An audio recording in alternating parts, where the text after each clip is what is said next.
आप देख रहे हैं मिड कैप मंत्रा। हमारे साथ है निर्मल बैंक के नीरज छेदा। बातचीत करेंगे, स्ट्रैटेजीज भी लेंगे, लेकिन पहले लेकर आते हैं समय का मार्केट का एक्शन।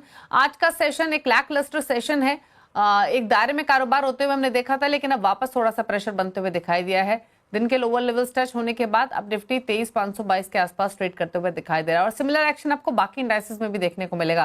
फिर चाहे वो निफ्टी बैंक हो, सेंसेक्स हो या मिड कैप से क्यों ना हो। मिड कैप स्मॉल कैप हालांकि कंपैरेटिवली बेटर प्लेस दिखाई दे रहे थे, लेकिन वो भी ऊपरी स्तरों से हल्का हुए हैं और अब लाल निशान में आ चुका है। मिड कैप इंडेक्स दिन के निचले स्तरों पर ट्रेड कर रहा है। सिमिलर एक्शन आपको स्मॉल कैप इंडेक्स में दिखाई देगा, वरना आपसे कुछ देर पहले तक भी आधा से 0.25% तक की तेजी इन दोनों ही इंडेक्स में देखने को मिल रही थी। तो मार्केट्स अब थोड़े से ठंडे, थोड़े से लैक लस्टर दायरे में कारोबार होते हुए दिखाई दे रहा है। मिड कैप स्मॉल कैप थोड़े से प्रेशर में। अब एनएससी स्टैट्स लेकर आते हैं। मार्केट की ब्रेथ अब नेगेटिव साइड पर इंक्लाइन होते हुए दिखाई देगी, क्योंकि मिड कैप स्मॉल कैप्स में प्रेशर बना है। बढ़ने वाले स्टॉक्स की संख्या 1242, गिरने वाले स्टॉक्स की संख्या बड़ी है, जो कि अब 1370 के आसपास आ चुकी है। अब दिखाते हैं आपको सेक्टोरल परफॉर्मेंस आज के सेशन की। तो आज खरीदारी देखने को मिल रही है। निफ्टी एफएमसीजी में 0.25% ऊपर इंडेक्स, ऑयल एंड गैस आधा % ऊपर है, कैपिटल गुड इंडेक्स 1.25% ऊपर है, लेकिन प्रेशर का है। आईटी आप देखिए वापस फिसला। सबसे ज्यादा गिरने वाला इंडेक्स आज आईटी ही है। यहाँ 1.25% की कमजोरी है। रियल्टी 0.1% नीचे है। निफ्टी फार्मा में 1% की कमजोरी। मेटल्स आधा 0.1% नीचे हैं। साथ ही निफ्टी पीएसयू बैंक भी आधा % नीचे ट्रेड कर रहा है। ऑटोज भी दबाव में है। तो कहीं बाइंग थोड़ी बहुत अगर है तो ऑयल एंड गैस और एफएमसीजी में देखने को मिल रही है। इस बीच लेकर आते हैं एक स्टॉक जो आज के स्लैक लस्टर मार्केट में भी शाइन कर रहा है, वो है बीएससी लिमिटेड का। आज सुबह आज के बिग स्टॉक्स में स्टॉक पर चर्चा हुई थी और देखिए जहां से ये स्टॉक ओपन हुआ वहां से तेजी की तरफ ही चला है और दिन के ऊपरी स्तरों के आसपास ही कारोबार कर रहा है।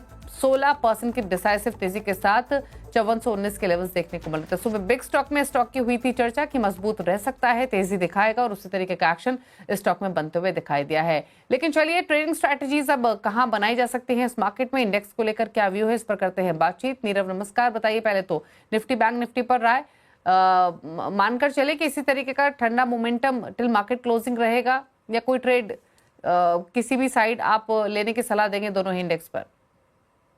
Yes, good afternoon. देखिए, निफ्टी बैंक निफ्टी की अगर बात करें तो एक दायरे में ट्रेडिंग हो रही है 23,500 और 23,800 के बीच में। बहुत इंपॉर्टेंट लेवल है 23,500, हाईएस्ट पुट बेस भी है।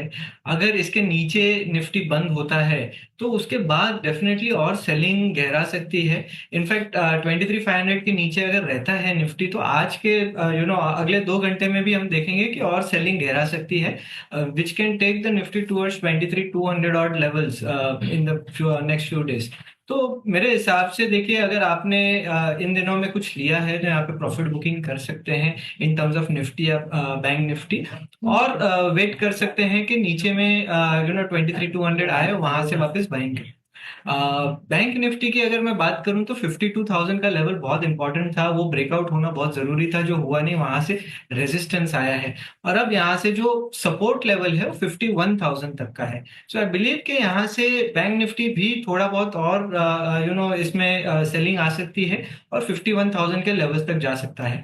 तो at this point of time आप बैंक निफ्टी भी प्रॉफिट बांध सकते हैं और वेट कर सकते हैं 51,000 का। एक बार वो लेवल आए वहां पे आप बाइंग करें। अच्छा, स्टॉक स्पेसिफिक स्ट्रैटेजी आपकी क्या रहेगी? कुछ ट्रेड्स आपने आइडेंटिफाई किए हैं क्या? या देखिए, एक लॉन्ग और एक शॉर्ट स्ट्रेटेजी है। जोमेटो पे शॉर्ट है।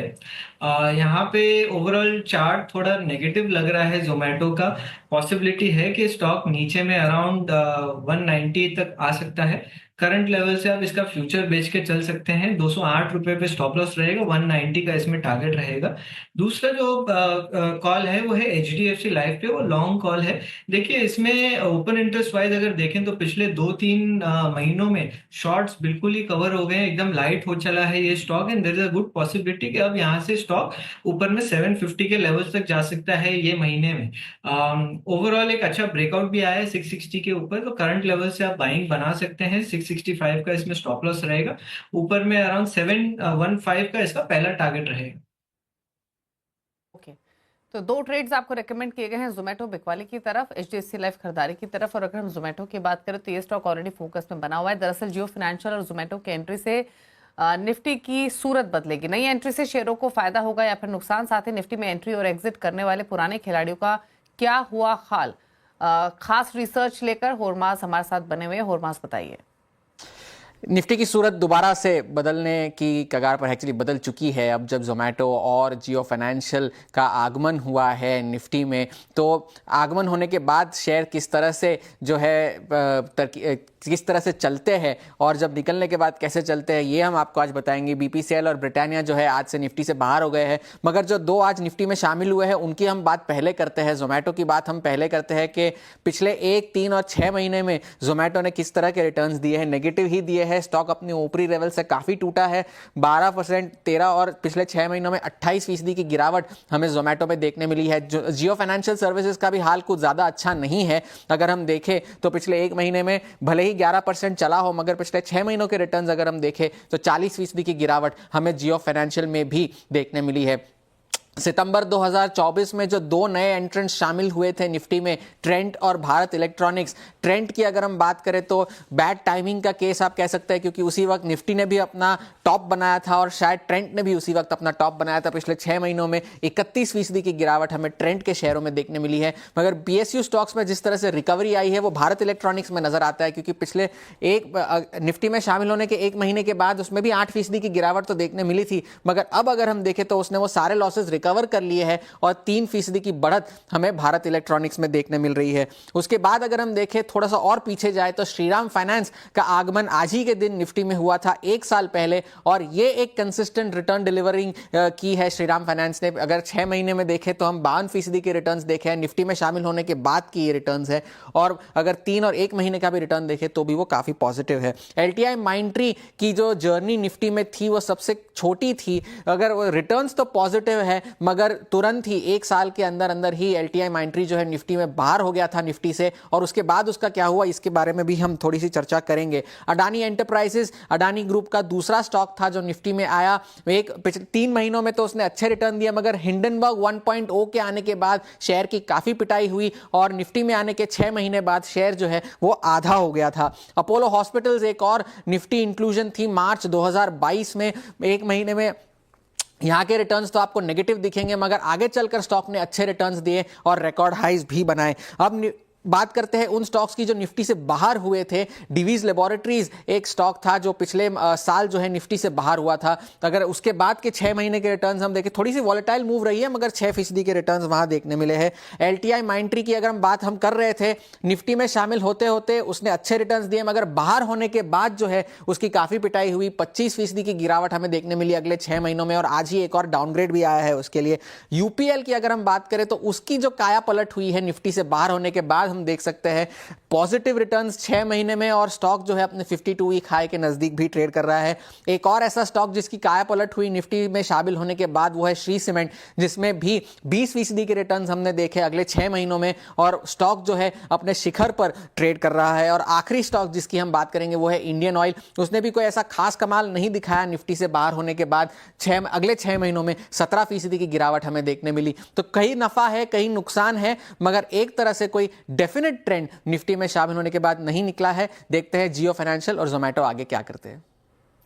शुक्रिया आपका होरमाज, ये इंटरेस्टिंग रिसर्च शेयर करने के लिए। तो ये रही उन तमाम स्टॉक्स की चर्चा जो अब तक निफ्टी में बाहर हुए हैं या अंदर, और उनकी परफॉर्मेंस रिस्पेक्टिवली कैसी रही है। एक ब्रेक के लिए रुक रहे हैं, लौटेंगे तो कुछ और खबरें आपके लिए लेकर आएंगे। जल्द वापस आते हैं।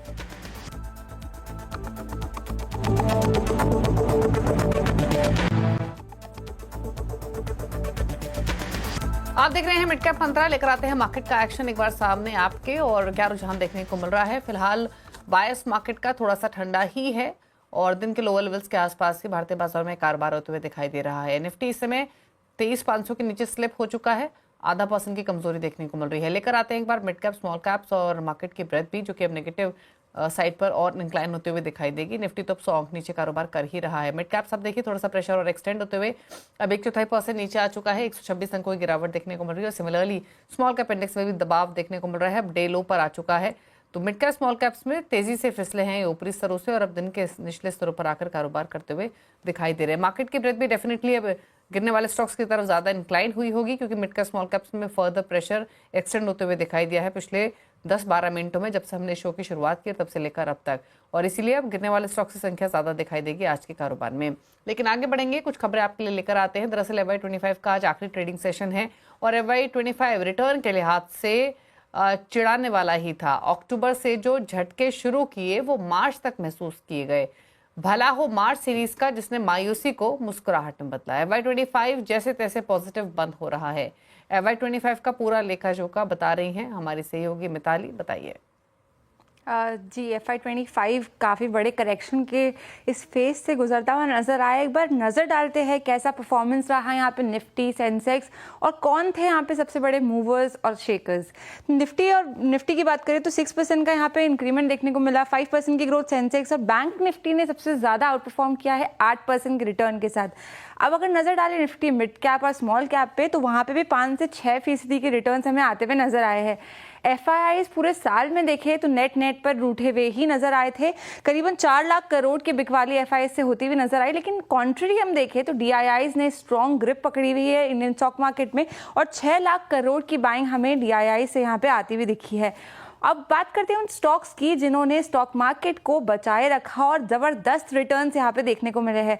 सबसे पहला इस श्रेणी में नाम है PG इलेक्ट्रोप्लास्ट का। यहाँ पे देखेंगे तो 450% का रिटर्न इसने अपने इन्वेस्टर्स को दिया है। GSW होल्डिंग्स, मजगांव डोंग 200% के रिजल्ट्स ये अपने इन्वेस्टर्स को यहाँ पे देते हुए नजर आए। साथ ही ट्रांसफॉर्मर्स एंड रेक्टिफायर्स और शारदा एनर्जी और दीपक फर्टिलाइजर्स भी यहाँ पे शामिल है। सब में ही हमें अच्छे खासे मोटे रिटर्न्स देखने को मिले हैं। अब बात करें उन स्टॉक्स की जिन्होंने अपने इन्वेस्टर्स को थोड़ा रुलाया, परेशान किया, तो रेमंड लाइफस्टाइल, इंडसइंड बैंक और सोनाटा सॉफ्ट, यहाँ देखेंगे 50% से ज़्यादा के नेगेटिव रिटर्न्स इसने अपने इन्वेस्टर्स को इस पूरे फाइनेंशियल ईयर में दिए हैं। साथ ही Vodafone Idea, Adani Green, Birlasoft, Delhivery, यहाँ पे भी आप देखेंगे तो 45 से 48% के नेगेटिव प्राइस रिटर्न्स इसने अपने इन्वेस्टर्स को यहाँ पे देते हुए नजर आए। IPO की अगर बात करें तो 2024-25 का जो ये फाइनेंशियल ईयर था ये गुलजार था और टोटल यहाँ हम देखें तो अच्छे खासे IPOs नजर आए। लेकिन उससे पहले हम रीबैलेंसिंग की भी बात कर लेते हैं तो सेमी एनुअली 2 रीबैलेंसिंग हमें फाइनेंशियल ईयर में देखने को मिली। जो सितंबर वाली रीबैलेंसिंग थी वहां पे हम देखें तो 2 स्टॉक्स BEL और ट्रेंट यहाँ पे आते हुए नजर आए निफ्टी के इस इंडेक्स में। साथ ही डिविस और LTI माइंडट्री जो है ये निफ्टी 50 से आउट होते हुए नजर आए थे। और दूसरी जो रीबैलेंसिंग थी वो हुई थी कल, जहां पे हमने देखा कि जोमेटो और जियो फाइनेंशियल निफ्टी 50 में इंक्लूड होते नजर आए और ब्रिटानिया और BPCL यहाँ से विदाई लेते हुए नजर आए। अब मैं वापस IPO की तरफ बढ़ती हूँ तो IPO की बात करें तो मेन बोर्ड में टोटल 82 IPOs आए थे और 2.27 लाख करोड़ यहाँ से इशू हुए हैं IPO के थ्रू। और SME की बात करें तो यहाँ पे 242 नए SME IPOs इस फाइनेंशियल ईयर में देखने को मिले और 44,000 करोड़ यहाँ पे हमें इस साइड से फंड से उठाता हुआ नजर आया है। तो कौन से वो IPOs थे जहाँ धमाकेदार लिस्टिंग देखने को मिली, तो सबसे पहला नाम है विबोर स्टील ट्यूब का 196% का लिस्टिंग गेन, BLSE, ममता मशीनरी, बजाज हाउसिंग और किराना हीट, यहाँ पे देखिए आप 100% से ज्यादा के लिस्टिंग गेन्स यहाँ पे देखने को मिले हैं। अब वो IPO जिनका रिटर्न अच्छा खासा देखने को मिला जब से ये लिस्ट हुए थे तो KRN हीट एक्सचेंजर, भारतीय हेक्साकॉम, प्रीमियम एनर्जी यहाँ पे शामिल नजर आए हैं। और वो जो बहुत ही ज़्यादा IPOs पिटते हुए हमें नजर आए उनकी अगर बात करें तो देखिए पॉपुलर व्हीकल्स, गोदावरी और करारो, वेस्टर्न कैरियर्स, यहाँ पे इन्होंने अपने रिटर्न्स को थोड़ा नेगेटिव दिया है IPO के लिहाज से अपने इन्वेस्टर्स को। तो ये था FY24-25 की एक झलक। आशा करते हैं कि हमारे जितने भी दर्शक हैं उनके लिए आने वाला जो वित्त वर्ष है वो मंगलमय रहे। शुक्रिया मिताली आपका ये पूरी डिटेल्स बताने के लिए, कैसी परफॉर्मेंस रही है FY25 में। रुक रहे एक ब्रेक के लिए, ब्रेक के उस पार कुछ और खबरें जल्द वापस आते हैं।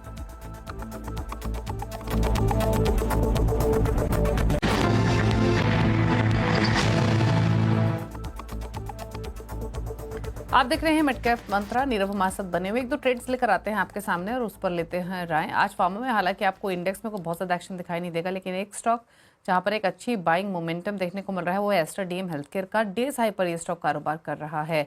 एक राय स्टॉक पर ले लेते हैं। एक बार देखिए एस्टर डीएम के स्टॉक को और बताइए क्या सलाह रहेगी नीरव। देखिए 50 डे मूविंग एवरेज जिसका हमेशा एक बहुत बड़ा रेजिस्टेंस रहा है वो ब्रेकआउट किया लास्ट यस्टरडे सेशन में 450 के ऊपर चले गया। अब यहाँ से इसका जो ट्रेंड है वो पॉजिटिव हो चला है। पॉसिबल है कि यहाँ से 525 के लेवल्स आ सकते हैं, तो current levels and on some declines इसे ऐड करें। 460 का इसमें स्टॉप लॉस रहे। एक स्टॉक और दिखाते हुए सुमितोमो केमिकल्स का। केमिकल्स में हालांकि आज बाइंग देखने को मिली है, एग्री केमिकल्स में स्पेशली बेयर क्रॉप साइंस भी चल रहा है, लेकिन सुमितोमो केमिकल पिछले कुछ मिनटों में यहाँ पर बाइंग और एक्सटेंड होते हुए दिखाई दी और अब स्टॉक डेज हाई पर आ चुका है। इनफैक्ट इस स्टॉक ने रीसेंट मार्केट करेक्शन में कोई खास पार्टिसिपेट भी नहीं किया है। ये बात देखिए सुमितोमो केमिकल और बताइए 547 पर ट्रेड करते हुए। देखिए इसमें आज ही एक flag kind of a formation का ब्रेकआउट आया और 2-3 महीने का कंसोलिडेशन ब्रेकआउट है ये। तो पॉसिबिलिटी है कि यहाँ से काफी जल्द ये स्टॉक ऊपर जा सकता है, तेजी के साथ ऊपर जा सकता है। करंट लेवल से आप बाइंग करें, ऊपर में 600 रुपए का टारगेट रहेगा। 525 का इसमें स्टॉप लॉस रहेगा। 525 के स्टॉप लॉस के साथ होल्ड करें 600 तक पहुंचने की तैयारी में, और दिन के ऊपरी स्तरों पर ट्रेड करते हुए ये स्टॉक पिछले कुछ मिनटों में एक जोरदार एक्शन इस स्टॉक में देखने को मिला है। कुछ और शेयर्स लेकर आते हैं आपके सामने, और इनफैक्ट कुछ सेलेक्ट स्टॉक्स में तो सुबह से काफ़ी अच्छा मोमेंटम था, जैसे टाटा कंज्यूमर हुआ, आईजीएल हुआ। ये स्टॉक सुबह से ही मजबूती के साथ ट्रेड कर रहे हैं, लेकिन ऑटो स्टॉक्स भी फोकस में रहेंगे। दरअसल बाजार की नज़र 1 अप्रैल को आने वाले मार्च ऑटो बिक्री के आंकड़ों पर है। क्या है एक्सपेक्टेशंस, बताने के लिए यतिन मोता है। बताइए यतिन। हम ऑटो सेल्स की बात करें तो इस टाइम के जो मार्च के सेल्स है थोड़े फीके रहने की उम्मीद है।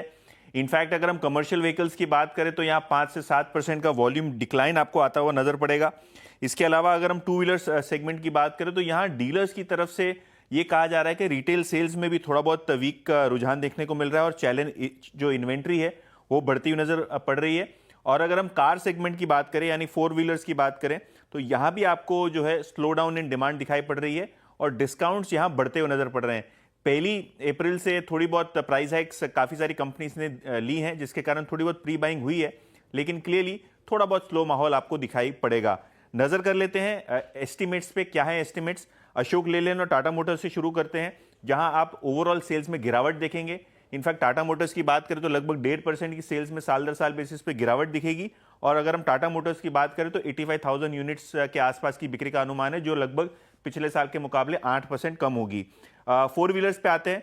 मारुति सुजुकी का सेल्स नंबर्स लगभग 7% बढ़त वाला होना चाहिए। 2 लाख यूनिट की बिक्री यहां देखने को मिल सकती है। Hyundai की हालांकि जो बिक्री है 12% गिरेगी। M&M ऑटो और ट्रैक्टर दोनों में ट्रैक्शन अच्छा है। देखिए पिछले 3-4 महीने से हम देख रहे हैं कि इनकी ऑर्डर बुकिंग अच्छी है, ट्रैक्टर सेल्स में भी ट्रैक्शन है। तो 10% ऑटो सेल्स में और लगभग 20% आप ट्रैक्टर सेल्स में इजाफा एक्सपेक्ट कर सकते हैं महिंद्रा एंड महिंद्रा के लिए। बजाज ऑटो की बात करें तो सेल्स इस टाइम फ्लैट रहने की उम्मीद है। आइशर मोटर्स, रॉयल एनफील्ड की बात करें तो काफी जबरदस्त तरीके से यहां डिमांड बढ़ती हुई नजर पड़ रही है। 25% का सेल्स वॉल्यूम ग्रोथ यहां देखने को मिल सकता है। हालांकि हीरो मोटोकॉर्प और TVS Motors single digit growth रहेगी। हीरो मोटो का स्पेसिफिक नंबर दें तो लगभग 5 लाख यूनिट्स की बिक्री का अनुमान है और टीवीएस मोटर्स लगभग 4 लाख यूनिट्स की बिक्री का अनुमान आता हुआ नजर पड़ रहा है। ओके, शुक्रिया नितिन आपका ये एस्टिमेट्स शेयर करने के लिए। तो कुछ कंपनीज अच्छी परफॉर्मेंस रिपोर्ट कर सकती है, जिसमें M&M या मारुति हुआ, वहीं टाटा मोटर्स, अशोक लेलैंड के नंबर्स थोड़े से ठंडे रह सकते हैं। चलिए इसी के साथ शो को समेटने का भी वक्त है। मिड कैप अंतरा में तो इतना ही। ब्रेक के पर आप देखिए न्यूयॉर्क कंपनी बातचीत करेंगे NLC इंडिया के MD प्रसन्ना कुमार M से एक ब्रेक के बाद। नमस्कार।